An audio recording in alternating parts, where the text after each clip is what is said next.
jusque-là, je pense que depuis hier, vendredi le 2 avril, il y avait 171 pays sur les 195 pays mondiaux qui ont été affectés par le coronavirus.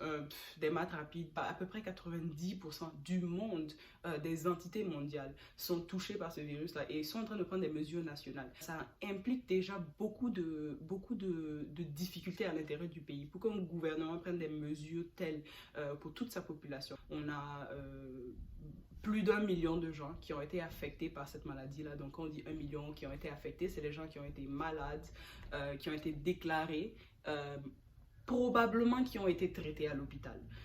Je vais dire ça avec beaucoup de caution parce que les pays ne sont pas en synchro avec la manière dont ils comptent leurs cas.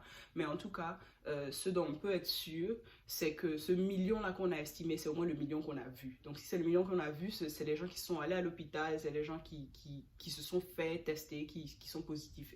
Maintenant, c'est très important de se rappeler qu'il a été dit à maintes reprises que ce virus-là il y a des porteurs sains, d'accord? Parce qu'il y a des porteurs sains et parce que moi, par exemple, ou quelqu'un que je croise dans la rue, pourrait être vraisemblablement infecté, ne pas le savoir et ne pas avoir de symptômes. D'accord? Donc, se confiner pendant 2 semaines pendant lesquelles, je veux préciser, on sort de temps en temps pour aller pour aller acheter ceci ou déposer cela. Après ces 2 semaines-là, ce n'est pas déclaré que tu es sain, c'est pas déclaré que tu n'as pas le virus parce que dans cette période-là, tu aurais pu le contracter. Si tu es porteur sain, tu n'auras aucun symptôme. Donc, tu n'auras pas de moyen de savoir que tu es sauf pour les gens avec qui tu veux être en contact.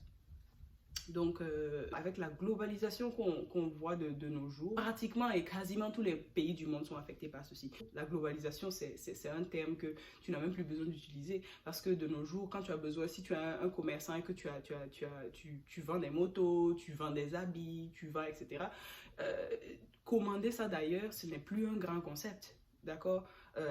La plupart des business et la plupart des gens, même les individus, voyager, ce n'est pas un grand concept pour beaucoup de gens et surtout pour les gens qui vont partout, qui vont dans beaucoup d'endroits. Et donc, on a ce virus-là qui origine justement en Chine, je pense que c'était en fin décembre, début janvier, la Chine a un peu obscuré ou alors c'était vraiment difficile pour la population, la communauté internationale de comprendre un peu ce qui se passait en Chine. Donc, à partir de là, il y a eu plein de déplacements, il y a eu des gens, surtout la Chine, c'est un centre vraiment de trading, c'est un centre où il y a beaucoup de transactions qui se passent et les gens sont rapidement en train de faire les choses et d'avancer.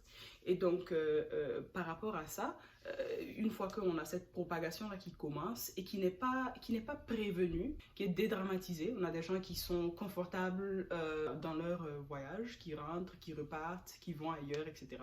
Et donc, en 3 mois chrono, le monde entier est affecté. On se rend compte de ce contact humain là que quand maintenant on est obligé d'être confiné, c'est maintenant qu'on se rend compte à quel point on est en contact avec les gens et à quel point la médecine moderne nous a mis en sécurité par rapport à ce genre de choses. Mais c'est pas la première fois qu'il y a une pandémie, c'est pas la première fois qu'il y a un virus ou une maladie dévastatrice qui se répand dans le monde et qui prend les gens par surprise.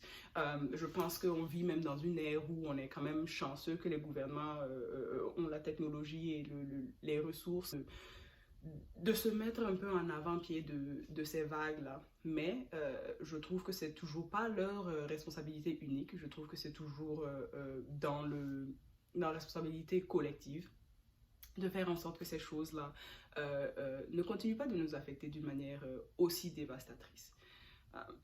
Donc,